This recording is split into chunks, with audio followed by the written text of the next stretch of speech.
Welcome to my channel உமாவின் கைமணம்.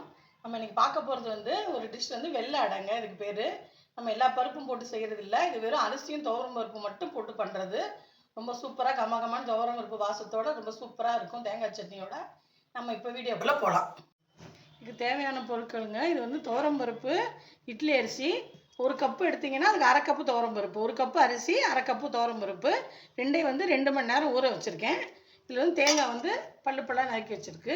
இது வந்து வெங்காயம், சின்ன வெங்காயமும் பச்சை மிளகாயும் கட் பண்ணி வச்சுருக்கேன். பெரிய வெங்காயம் கூட போட்டுக்கலாம். இது வந்து தாளிக்கிறதுக்கு கடலைப்பருப்பு எடுத்து வச்சுருக்கேன். இப்போ வந்து நம்ம வந்து இந்த ஊற வச்ச பருப்பு அரிசியை மிக்சியில் நல்லா வலுவலுன்னு அரைச்சிக்கலாம். இதுக்கு தேவையான அளவு உப்பு போட்டு நல்லா வலுவலுன்னு அரைச்சிக்கலாங்க. தண்ணி வந்து ஜாஸ்தி ஊற்றக்கூடாதுங்க. கொஞ்சம் கொஞ்சமாக வந்து ஊற்றி நல்லா கொஞ்சம் கெட்டியாக அரைச்சிக்கணும். வலுவலுன்னு அரைச்சி வச்சுங்க. இங்கே பாருங்கள், தண்ணி ஊற்றாமல் நல்லா பேஸ்ட் மாதிரி நல்லா சூப்பராக அரைச்சிட்டு வந்திருக்கேன். இதை வந்து ஒரு பாத்திரத்தில் ட்ரான்ஸ்ஃபர் பண்ணிக்கலாம்.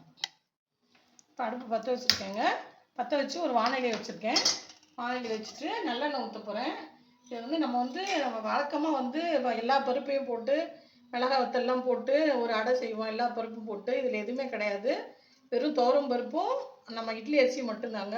இந்த துவரம் பருப்பு வாசத்தோட ரொம்ப சூப்பராக இருக்கும், நல்லாயிருக்கும். பார்க்கலாம். கடுகு போடுறேங்க. அதுக்கப்புறம் வந்து கடலைப்பருப்பு போட்டுட்டு அப்புறமா வந்து நம்ம வந்து வெங்காயத்தை போட்டு நல்லா வதக்கி அதை மாவில் வந்து போட்டு பிசைஞ்சிட்டு அப்புறம் தட்டணும். தட்டி நம்ம தோசைக்கல்ல போட போகிறோம்.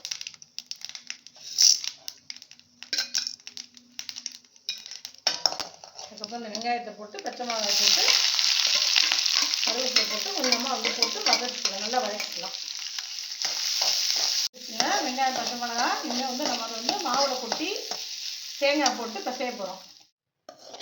வந்து வதக்கின வெங்காயத்தை வந்து இந்த மாவில் கொட்டிக்கலாம். தேங்காய் பழுப்பெல்லாம் நறுக்கிருக்கோம்ல, அதையும் அதில் போட்டுட்டு மாவு நல்லா பிசைஞ்சுக்குவோம்.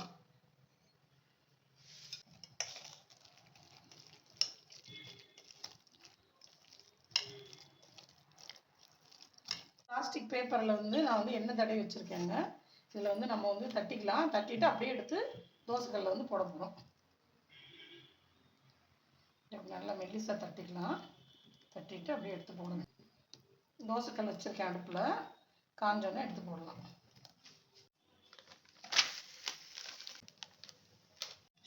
தீவிரம் வந்து எண்ணெய் ஊற்றிக்கலாம். எண்ணெய் ஊற்றிட்டு ஒரு மூடி போட்டு மூடி நல்லா லோ ஃப்ளேமில் வேக வைக்கலாம்.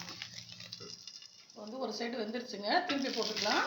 திருப்பி போட்டு இன்னும் ஒரு மூடி வச்சு நல்லா இன்னும் ஒரு 5 நிமிஷம் வேகட்டும்.